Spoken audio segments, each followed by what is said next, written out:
સુરતના ઉધના વિસ્તારમાં અજીબોગરીબ કિસ્સો સામે આવ્યો છે। ઉધના પોલીસ ચોપડે નોંધાયેલ કાર ચોરીના ગુનામાં મહિલાના પતિ દ્વારા જ કાર ચોરી કરવામાં આવી હોવાનો ઘટસ્ફોટ થયો છે। ઉધના પોલીસ મથકેથી મળતી જાણકારી અનુસાર ઉધના પોલીસ મથક હદ વિસ્તારમાં રહેતા કંચનબેન રાજપૂત દ્વારા ઉધના પોલીસ મથકમાં કાર ચોરીની ફરિયાદ નોંધવામાં આવી હતી। કંચનબેને ઉધના પોલીસ ચોપડે આપેલી ફરિયાદમાં જણાવ્યા અનુસાર 6 જાન્યુઆરીના રોજ મોડી રાત્રિના સમય દરમિયાન તેમના ઘર બહાર પાર્ક કરેલી સ્વિફ્ટ ડિઝાયર કાર અજાણ્યો ચોર ઇસમ ચોરી કરી ફરાર થઈ ગયો હતો। કંચનબેનની ફરિયાદના આધારે ઉધના પોલીસ દ્વારા ગુનો નોંધી તપાસ હાથ ધરવામાં આવી હતી। ઉધના પોલીસે સોસાયટીની આસપાસ લાગેલા સીસીટીવી ફૂટેજ અને ટેકનિકલ સર્વેલન્સ આધારે ગુનાનો ભેદ ઉકેલી કાઢવા કમર કસી હતી।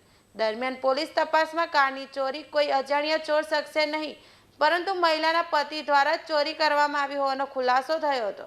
ઉધના પોલીસ દ્વારા કંચનબેનના પતિ ગોવર્ધનસિંહ લક્ષ્મણસિંહ રાજપૂતની ધરપકડ કરી પૂછપરછ હાથ ધરી હતી।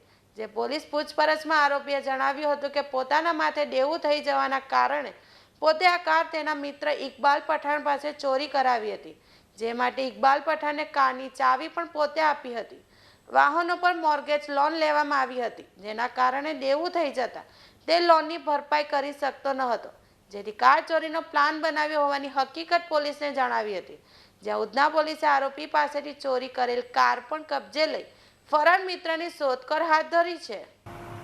હાલે ઉત્તરાયણ અને ત્યારબાદ 22મી જાન્યુઆરીના દિવસે રામ મંદિર અને 12મા 26 જાન્યુઆરી આ રાષ્ટ્રીય તહેવારો નિમિત્તે મહેરબાન સીપી સાહેબ, જોઈન્ટ પોલીસ કમિશનર બાબાન સમીર સાહેબ અને ડીસીપી ગઢવી સાહેબ દ્વારા મળેલી સૂચનાના આધારે સી ડિવિઝન વિસ્તારના પોલીસ સ્ટેશનોમાં ડી સ્ટાફ અને અન્ય સ્ટાફ મારફતે શકમંદ વાહનો, શકમંદ ઇસમો અને શકમંદ જગ્યાઓ ચેક કરવાની કાર્યવાહી ચાલુમાં છે।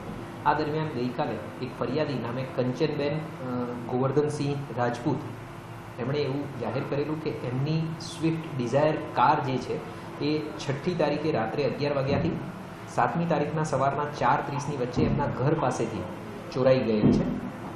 આ માહિતી મળતા તાત્કાલિક ડી સ્ટાફ ઉધના પોલીસ સ્ટેશનના અધિકારીઓ એક્ટિવ થયા અને સીસીટીવી તથા અન્ય સર્વેલન્સના સાધનોની મદદથી અને ખાનગી બાતમીદારો મારફતે આ ચોરી બાબતે માહિતી મેળવવાનું શરૂ કરે, જેમાં ધ્યાનમાં આવેલું કે જે ફરિયાદીના પતિ ગોવર્ધનસિંહ લક્ષ્મણસિંહ રાજપૂત છે એમના માથે દેવું થઈ ગયેલું છે અને એમણે એ દેવું સરભર કરવા માટે જે વાહન ઉપર ટોપઅપ લોન લીધેલી હતી એ લોનના હપ્તા ભરી ન શકતા હોવાના કારણે એમણે પોતાના મિત્રને જ ડુપ્લિકેટ ચાવી આપી અને આ વાહનની ચોરી કરાવેલી હતી।